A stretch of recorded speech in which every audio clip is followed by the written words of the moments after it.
Meninos, olá meninas, vamos começar o nosso conteúdo sobre Primeira Guerra Mundial. Vou falar um pouquinho com vocês sobre um contexto de como foi, um pouquinho antes da Primeira Guerra Mundial, nessa primeira aula, os antecedentes, aquilo que levou à Primeira Guerra Mundial, e aí nas próximas aulas a gente avança e chega até os conflitos em si, aquilo que vai desembocar até o final da Primeira Guerra.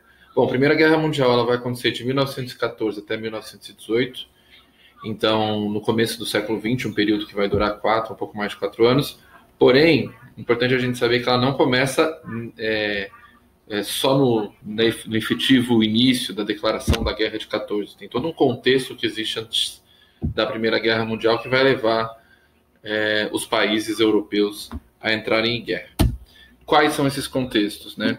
A Primeira Guerra Mundial ela é baseada diferente da Segunda, que vai ter um motivo específico, um motivo único. A Primeira Guerra Mundial vão ter vários motivos, aos poucos, que vão levando os países europeus a declararem guerra. Primeiro, é importante a gente entender o seguinte: não se imaginava que existiria uma guerra, né? Ninguém imaginava que isso aconteceria efetivamente. Mas o mundo, no final do século XIX e começo do século XX, foi se transformando num barril de pólvora próximo a estourar, que vai estourar no início do século XX como uma primeira grande guerra, a chamada Grande Guerra, né? Esses são os antecedentes. Então, primeiro é o imperialismo, que foi a disputa territorial que os países europeus fizeram nos países asiáticos e africanos, inclusive fizeram a partilha da África, lá em Berlim, na capital da Alemanha. E essa disputa de territórios, onde os países europeus começaram a disputar quem dominaria qual país africano, começou a gerar tensão entre alguns países.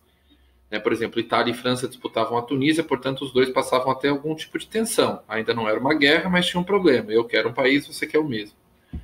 Com o desenvolvimento tecnológico feito lá na Segunda Revolução Industrial e no final do século XIX, quando foi descoberta, inclusive, a energia elétrica, que gerou uma euforia na população mundial, ao mesmo tempo que a tecnologia se usa para o lado positivo, também se produz armamentos mais potentes, né? Então, as armas que tinham sido usadas na Guerra Civil Americana, meados para o final do século XIX, entre Norte e Sul dos Estados Unidos, passaram a ser usadas como armas importantes para se preparar para um início do século XX. Por isso a expressão paz armada. Ninguém imaginava a guerra, ninguém falava em guerra, mas todo mundo se armava com medo de uma possível guerra, da eclosão de uma possível guerra. Terceiro item importante é que todos os países passaram a valorizar a sua nação, se tornar bastante nacionalista. Isso é uma característica muito forte de países que gostam de belicismo, que gostam de guerra, né? Você defende a sua pátria e morre pela sua pátria acima de tudo. Países autoritários hoje defendem muito as suas bandeiras nacionais e seus países e matam, se preciso for, pelo que chamam de amor à pátria, nacionalismo e patriotismo. Isso aconteceu muito na Europa no início do século XX. Muitas das populações caíram no discurso dos seus líderes de se preciso entrar numa possível guerra, eles seriam um exército forte para combater o inimigo. O revanchismo, que é o quarto item, é um problema entre a Alemanha e França. A Alemanha e França tinham feito uma guerra, a Guerra Franco-Prussiana, no final do século XIX. A Alemanha tinha tomado 2 territórios da França, vencido a guerra e tomado 2 territórios da França, Alsácia e Lorena. A França queria revanche. A França tinha um problema, então, com a Alemanha. Um problema sério entre França e Alemanha, queria revanche nessa disputa. O hegemonismo era a tentativa dos povos germânicos, principalmente liderada pela Alemanha, mas aí você entra a Áustria, de fazer um território único, tornar um território só. E pan-eslavismo também é a tentativa dos povos eslavos, que aí entra a Sérvia, entra a Rússia, entra a antiga Iugoslávia, de formarem um povo só. Esses pan-germanismo e pan-eslavismo mostram bem essa ideia de não se misturar, né? Então, a minha raça e o meu povo devem viver juntos e tudo que for diferente dela a gente deve tirar. Então, se existe algum povo diferente dentro do nosso território, a gente elimina. No caso do pan-eslavismo, pior, existia um país que era eslavo, mas não pertencia à região eslava, ele estava pertencendo ao Império Austro-Húngaro. Então, os outros países eslavos tinham no Império Austro-Húngaro um inimigo. Então, Sérvia e Rússia tinha, por exemplo, no Império Austro-Húngaro um grande inimigo nesse contexto. Antes da guerra, mesmo que a guerra não começasse, as alianças foram sendo formadas. Então, temos 2 grandes alianças pré-guerra. A Tríplice Aliança, tríplice significa 3, e Tríplice Entente. A palavra entente é uma palavra francesa, significa acordo. Então colocamos a França do lado da Tríplice Entente, junto dela a Inglaterra e a Rússia, o Império Russo. Foram os 3 países da Tríplice Entente. Do outro lado, Tríplice Aliança, a Alemanha, que tinha problemas com a França pelo revanchismo, com a Inglaterra, porque as duas disputavam ser a maior economia mundial, o Império Austro-Húngaro, que tinha problemas sérios com a Rússia, e a Itália, que tinha problema com a França. Você foi criando um contexto, você tinha tudo, né? Você tinha arma, você tinha problema, você tinha tensão, você tinha aliança, só não tinha guerra. E aí veio a guerra, né? Em 1918, o príncipe regente do Império Austro-Húngaro, Francisco Ferdinando, resolve fazer um desfile do seu território na Bósnia. Só que, como eu falei anteriormente, a Bósnia ela era um território que pertencia ao Império Austro-Húngaro, mas era um território de basicamente povos eslavos.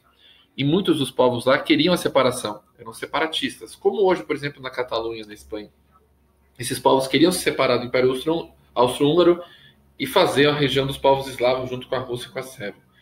Sei que nesse desfile um grupo separatista, terrorista, chamado Mão Negra, um grupo servo, preparou uma emboscada e matou, como refere-se à imagem, o príncipe regente e a esposa dele.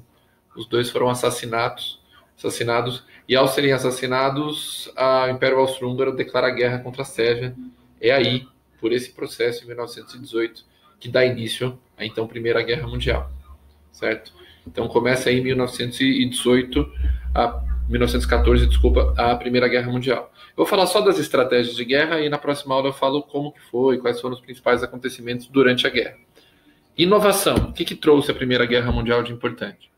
Algumas estratégias importantes. As trincheiras, como mostra a imagem, que eles construíam essas valas, onde por vezes passavam meses, com pouca higienização, com muito risco de doença, que era para se proteger de ataques contrários. Essas trincheiras foram bastante inovadoras, só que é claro que sempre que vem uma estratégia, vem uma resposta. Em resposta a essas trincheiras foram os tanques de guerra, que foram criados justamente para entrar nessas trincheiras e conseguir resolver a situação. Os caças, os aviões, surgiram como armas de guerra na Primeira Guerra Mundial, que é bastante importante, porque você imagina a primeira vez que um avião bombardeou um lugar, como era difícil se defender e como é difícil contra-atacar, né? Os submarinos também foram usados como armas de guerra bastante forte na Primeira Guerra Mundial. E para finalizar nossa primeira aula, as armas químicas foram usadas muito durante a Primeira Guerra Mundial. Alguns gases tóxicos foram utilizados como forma de combate, que traz consequências terríveis para a humanidade como um todo. Tá? É isso, terminamos a nossa primeira aula. Eu agradeço a todos e a todas, um abraço e até a próxima.